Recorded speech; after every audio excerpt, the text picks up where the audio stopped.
Which of these stories will you be talking about tomorrow? License to Kill. He was linked to the Fort Hood shooter. He was linked to the Detroit underwear bomber. Is that enough to justify the administration's decision to authorize the targeted killing of the radical cleric Anwar al-Awlaki, who was born in New Mexico?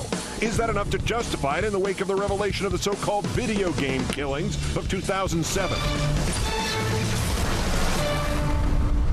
Good evening from New York. President Obama has reportedly authorized the death penalty for an American citizen who has not been convicted of any crime, the evidence against whom has yet to see the light of day, who denies his guilt, and who has not been given the due process, including trial, guaranteed by the Constitution of the United States. It is a power not even claimed by the Bush-Cheney administration, extending far beyond Bush-Cheney claims, which even the most conservative Supreme Court justice rejected.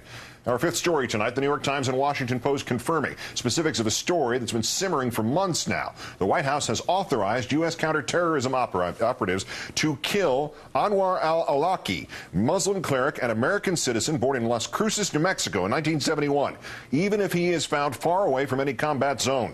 Unnamed officials say U.S. intelligence shows that al-Awlaki, thought to be hiding in Yemen, has shifted from endorsing violence against the U.S. to actually participating in anti-American plots as part of the group al-Qaeda in the Arabian Peninsula. Yemen recently freed al-Awlaki from prison for lack of evidence, but he's also been linked to the alleged Christmas Day would-be bomber, though the nature of their link remains unclear, and exchanged emails with accused Fort Hood shooter Major Nidal Hassan, though their communications are not believed to be about that attack itself. Also linked to two 9/11 hijackers, and the 9/11 Commission said there was not evidence to prosecute him. U.S. citizens have been killed in previous anti-terror strikes, but a former top Bush legal official told The Times he knew of no instance when Mr. Bush specifically approved a U.S. citizen for targeted killing. All this coming not only as the Associated Press reports that Obama will drop references to specifically Islamic radicalism from his upcoming national security plan as part of an effort to avoid alienating Muslim countries, but also coming in the aftermath of leaked video some viewers might find disturbing of U.S. forces killing what they apparently thought were terrorists in 2007 in Iraq, but were in fact journalists for the Reuters news service. A spokesman for CENTCOM today telling the Plumline blog that it does not dispute the video's authenticity, but may not be able to find the official copy with which to confirm it. Military officials tonight telling NBC News this case is closed. The other is not. Let's bring in former CIA Special Agent Jack Rice on all this. Jack, thanks for your time tonight. Great to be with you, Keith. We missed 9/11. We missed Iraq's lack of WMD. We missed the warning signs at Fort Hood. We missed Abdul Muttalib. In that last video, we couldn't tell the difference between reporters and insurgents and guns and cameras. But we're sure enough about Anwar al-Awlaki for the president to say, put a gun to his head and kill him. Yeah, that's pretty much it. We also missed the fall of the Berlin Wall. We missed the fall of the Shah in Iran. How's that Vietnam thing going for you? I mean, that's the big problem. What we get are a lot of people saying, oh, yeah, we absolutely know. But if we look back over the last 20 or 30 years, we have heard that again and again and again, what we know and what we don't know. But the problem is we end up finding out later it was nowhere near the truth. What kind of intelligence would we have to have on al-Awlaki, and how confident would we have to be in that intelligence?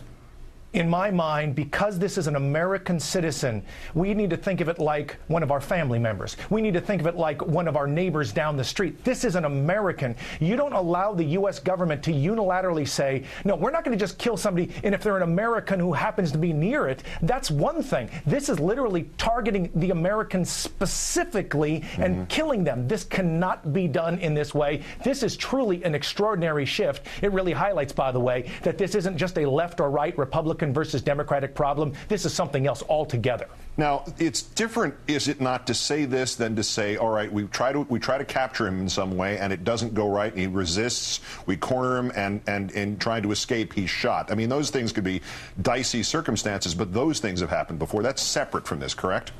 Of course, absolutely, because then what you're talking about is in the midst of the battle itself. And again, if there's an American who happens to be there, then all of a sudden you can say, well, it was either a mistake at the time, but we didn't realize, or, of course, you're fighting them. This is something else. What we understand now is this is the ability to target this man wherever he is. If he's sitting at dinner, all of a sudden you can go in and say, okay, that's the guy, let's go whack him now. Really? That's the standard we're setting for an American? Let's push the precedent here that would be set to its extreme. What is to stop a future administration from using that magic word terrorism to order that other American citizens should be killed for criticizing the government?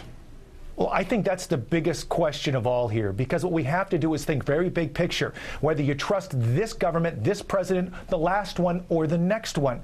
The problem is we have already seen from the Bush administration their willingness to use the term terror and terrorism to justify warrantless wiretaps, torture, Guantanamo, and so many other things that were unconstitutional. And now you look at this and say, well, if we just slap terrorism on it, we can ignore 200 years of jurisprudence. And then there's the devil's advocate question. Assuming al-Awlaki is guilty and is actively trying to kill Americans, not just advocating that, which is apparently what he started at, but actually involved, is this not exactly what the Obama administration should be doing?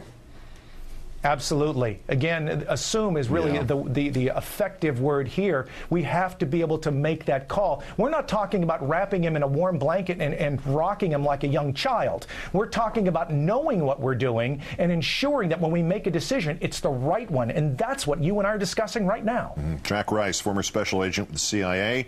Great thanks for your time tonight and all of it very cogently put, sir. Thank you.